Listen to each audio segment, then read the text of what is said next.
எல்லாரும் இன்புற்றிருக்க நினைப்பதுவே அல்லாமல் வேறொன்றறியேன் பராபரமே. தை மாதத்திற்குண்டான ராசி பலன்கள் வாருங்கள் பார்ப்போம்.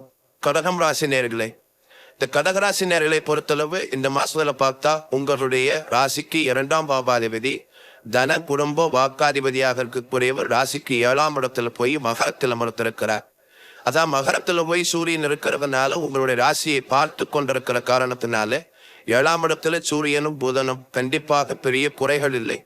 ஏனென்றால் அனுபவிக்க, வாழ்ந்து பார்க்க, பயணங்கள் செல்ல, வருமானங்கள் தேடிக்கொள்ள, புதியன புகுதல் என்று சொல்லக்கூடிய ஆடை அணிகளை சேர்க்கைகளை பெற்றுக்கொள்ள, வருமானத்தை பெருக்கிக் கொள்வதற்கு, ஏற்கனவே வருமானத்திலும் தொழிலிலும் வேலையிலும் இருந்து வந்திருக்கக்கூடிய தடைகள், தாமதங்கள், சுணக்கங்கள் எல்லாம் மறைந்து போக, இப்படிப்பட்ட அனைத்து காரியங்களிலும் அனுகூலங்களை பெற்றுக்கொள்ளுகிற அமைப்பு உங்களுக்கு சிறப்பாகவே இருக்கிறது. கடகத்திற்கு 8ஆம் இடத்துல சனி இருக்கிறார். அந்த சனீஸ்வர பகவானை பார்த்துத்தான் சூரியன் நகர்ந்து கொண்டிருக்கிறார். அப்ப இந்த கடகத்தில் பிறந்தவர்களுக்கு இருந்து வந்திருக்கக்கூடிய தடை தாமதங்கள் உடைக்கப்படுகின்ற வாய்ப்புகள் இந்த காலகட்டத்தில் கிடைக்கும். அரசாங்கத்திடமிருந்து வர வேண்டிய பணம், வரவு செலவுகளிலே குழப்பங்கள், ஏதாவது தகராறுகள், பிரச்சனைகள், இப்படிப்பட்ட அனைத்துமே ஒரு முடிவுக்கு வர வேண்டியதாக இருக்கும். சில பேர்கள் ஏதாவது சொத்துக்காக, தொழிலுக்காக வழக்காடி கொண்டிருந்தவர்களுக்கு கூட இந்த காலகட்டத்தில் ஒரு நல்ல விடுதலை பெறக்கூடிய வாய்ப்புகள் உண்டு.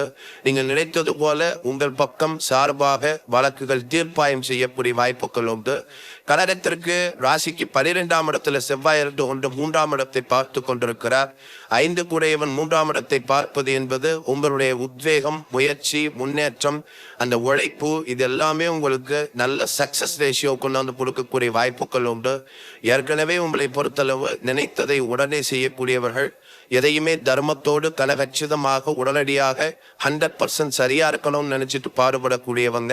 நிச்சயமா அதுக்கு தகுந்த உங்க குண இயல்புகளுக்கு தகுந்தபடி நீங்கள் உழைப்பதற்கும் ஓடுவதற்குமான கிரக சஞ்சாரங்கள் இந்த மாசத்துல மிக தெளிவாக இருக்கிறது.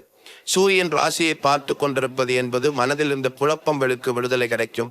தகப்பன் மூலமாக வர வேண்டிய சொத்துக்களில் இருந்த பிரச்சனைகள் தீர்க்கப்படும். கண்டிப்பாக மூத்தவர்கள் உங்களுக்கு பகையாளிகளாக இருந்தது போய் இப்பொழுது உறவாளிகளாக மாறக்கூடிய வாய்ப்புகள் உண்டு. 7ஆம் இடத்திலே சூரியன் கணவன் மனைவி குடும்ப உறவுகளிலே ஒரு நல்ல முன்னேற்றங்கள் கிடைக்கும். இதுவரைக்கும் எப்ப பார்த்தாலும் வீட்டுக்குள்ள ஒரு தகராறு, பிரச்சனை, குறிப்பின ஒரு நல்ல சந்தோஷமே இல்லை சார், பணம் இருக்கு, பொருள் இருக்கு, வாழ்க்கையை காணோம், இப்படியெல்லாம் தேடிக்கொண்டிருந்தவர்களுக்கு கூட தை மாசத்திலே இதனுடைய உண்மை என்ன என்று விளங்கி கொள்ளக்கூடிய வாய்ப்புகள் கிடைக்கும். இந்த புத பகவான் 7ஆம் இடத்தில் சம்பந்தப்படுவது தொழில் ரீதியாக முன்னேற்றங்கள் உண்டு. குறிப்பாக பூமி சம்பந்தப்பட்ட தொழில் பண்ணக்கூடியவங்க, கட்டட சம்பந்தப்பட்ட தொழில் பண்ணக்கூடியவங்க, கான்ட்ராக்ட் ஏஜென்சி, புரோக்கரேஜ் பண்ணக்கூடியவங்க, இப்படிப்பட்ட அனைவருக்குமே இந்த புத பகவானுடைய அருளால் மிகச் சிறப்பான லாபம் பெற்றுக் கொள்ளக்கூடிய வாய்ப்புகள் உண்டு.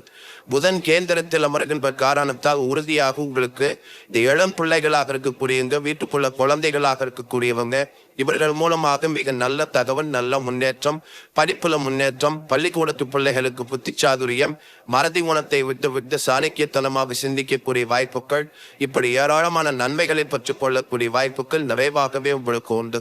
இரண்டு சொல்ல போனா அட்டமத்து சனி அவர் கூட அநேகமா கடந்து போகின்ற எல்லையில் நின்று கொண்டிருக்கிறார்.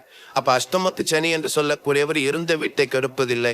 ஆக ஆயுள் பாக்கியம், ஆரோக்கிய பாக்கியத்திலே உங்களுக்கு குறைகள் இல்லை. சில பேர்களுக்கு இருந்து வந்திருக்கக்கூடிய வயிற்று கோளாறுகள், ஜீரண கோளாறுகள், கழிவு உறுப்புகளில் ஏற்பட்டிருக்கக்கூடிய பிரச்சனைகள் கூட இந்த காலகட்டத்திலே தேர்ந்து போகக்கூடிய வாய்ப்புகள் உண்டு. ஆனால் 2ஆம் இடத்தை சனி பார்த்து கொண்டிருக்கிறதுனால என்னதான் உங்ககிட்ட பெரிய ஃபேக்டரியை நடத்தக்கூடிய 2000 பேருக்கு வேலை கொடுக்கக்கூடிய தன்மைகளில் உங்களுடைய வாழ்க்கை அமைப்புகள் இருந்தாலும் பணப்பற்றாக்குறை என்பது சமாளித்து கொண்டே செல்லக்கூடிய வாய்ப்பாகத்தான் அமையும். அதை நீங்கள் பயம் கொள்ளாமல் கடன் வாங்குறது, உருட்டுறது, பரட்டுறது, திருப்பி கொடுக்கறது, வட்டி கட்டுறது, இப்படிங்கிறது மாதிரி போய்த்தான் தீரணும். பொதுவாகவே கடகத்தில் பிறந்தவர்கள் இந்த நாட்டுக்கு பிரயோஜனமானவர்கள், வங்கிகளுக்கு பிரயோஜனமானவர்கள். நிறைய கடன் வாங்குவாங்க, நிறைய வட்டி கட்டுவாங்க, பிசுறு தட்டாம கரெக்டா கட்டி முடிப்பாங்க. நீங்க தான் ரொம்ப முக்கியம் வங்கியாளர்களுக்கு. அது மட்டும் இல்ல, 9ஆம் இடத்துல போய் சுக்கிரனும் ராகுவும் காட்டுக்கிறாங்க.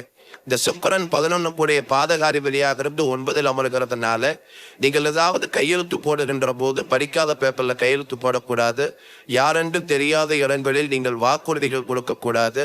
இப்படிப்பட்ட சில விஷயத்தை எல்லாம் நீங்கள் பார்த்து கொண்டால் மிகச் சிறப்பை கொடுக்கக்கூடியதாக இருக்கும். இது எல்லாவற்றுக்கும் மேலாக 11ஆம் இடத்திலே வியாழ கிரகம் அமர்ந்திருக்கிறார்.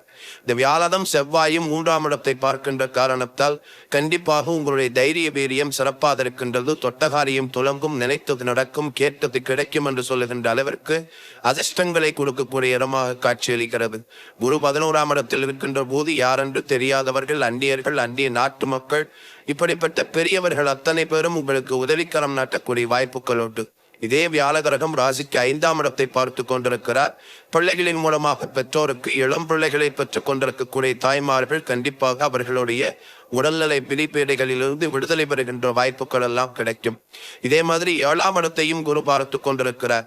என்னதான் கணவன் மனைவி குடும்ப உறவுகளில் கொஞ்சம் விரிசல் வாக்குவாதங்கள் இருந்தாலும் உடைந்து போகாத, பிரிந்து போகாத, கொஞ்சம் சாணக்கியத்தனமா சிரிச்சு மழைக்கு கொண்டுட்டு போகக்கூடிய அத்தனை சாணக்கியத்தனமும் உங்களுக்கு உண்டு. எப்படி பார்த்தாலும் இந்த காலகட்டத்தில் இந்த கடகராசியில் பிறந்தவர்களுக்கு தை மாதம் மிக சிறப்பாகவே இருக்கிறது. நீங்க பார்ப்பீங்க. குறிப்பாக உங்களை பொறுத்தளவு சிறுவில்லிபுத்தூர் ஒரு வாட்டி போயிட்டு வாங்க. ஆண்டாள் நாச்சியாரை தரிசனம் செய்து வாருங்கள், அல்லது ஸ்ரீரங்கம் சென்று வாருங்கள். அங்க இருக்கக்கூடிய நாச்சியாரை தரிசனம் செய்து வாருங்கள். நிச்சயமாக உங்களுக்கு தை மாசம் என்பது மிக சிறப்பை கொடுக்கக்கூடிய மாதமாக இருக்கும்.